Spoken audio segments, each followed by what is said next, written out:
أسس بالعربي.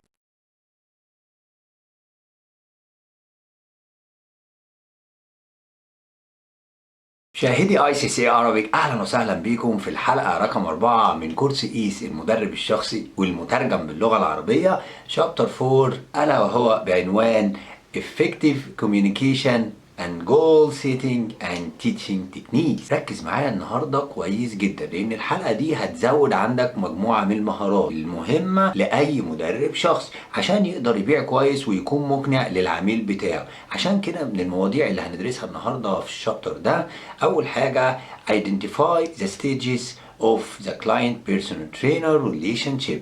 هنعرف ازاي بتكون العلاقة بين المدرب الشخصي والعميل وازاي بتتطور على مراحل مختلفة.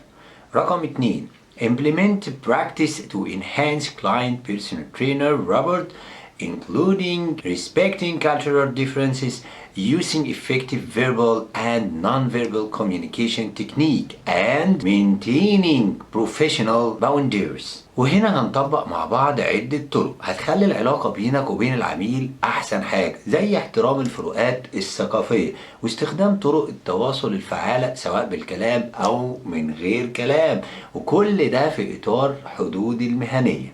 رقم 3 apply strategies for effective client-person trainer relationship building in the investigation stages, utilizing active listening and motivational interviewing skills. هنستخدم هنا بعض الاستراتيجيات اللي هتساعدك تبني علاقة قوية مع العميل بتاعك، وخصوصا في مرحلة التعاطي، زي الاستماع الفعال واستخدام بعض الأساليب التحفيزية في الكلام لجذب مزيد من العملاء. رقم 4 support clients in the implementation of their physical activities and exercise plans through effectively collaborating on and setting goals, generating ideas and discussing options and evaluating their programs. ازاي تدعم العميل في تنفيذ الخطة اللي انت حطيتها له بتاعت التمرين، وده من خلال التعاون معاه مش اوامر، في تحديد الاهداف واقتراح افكار ومناقشة اختيارات، وكمان تقييم البرنامج الرياضي كل فترة عشان نقدر نعدل عليه. رقم 5 educate clients on self-monitoring techniques to improve program adopting and adherence. هتشوف هنا ازاي تقدر تعلم العميل انه يراقب نفسه عشان يلتزم بالبرنامج الرياضي ويستمر عليه. Employing effective teaching techniques during exercise session to enhance client learning and promote the safe and effective execution of exercise. وهنا بقى هنستخدم طرق تعليم فعال اثناء الحصص التدريبيه بتاعتنا عشان تسهل على العميل فهم التمارين وانه يعملها بطريقه امنه وصحيحه في نفس الوقت. فورقه وقلم ويلا بينا نبدا الحلقه. أسس بالعربي.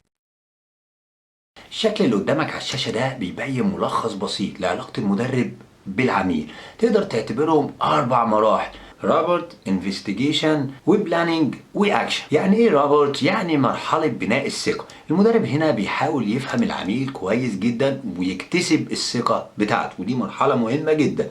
المرحلة التانية اللي هي انفستيجيشن اللي هي التحقيق. يعني اعمل له محضر يعني يا كابتن؟ لا طبعا، بالعكس، ده هنا بيبدأ المدرب انه يسأل عن صحة العميل، تاريخه المرض، اهدافه، وبيكتب كل الكلام ده، عشان كده اسمها انفستيجيشن.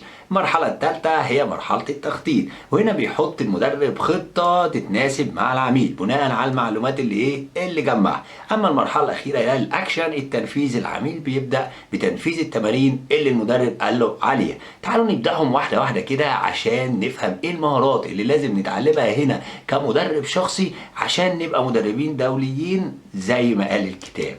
أسس بالعربي.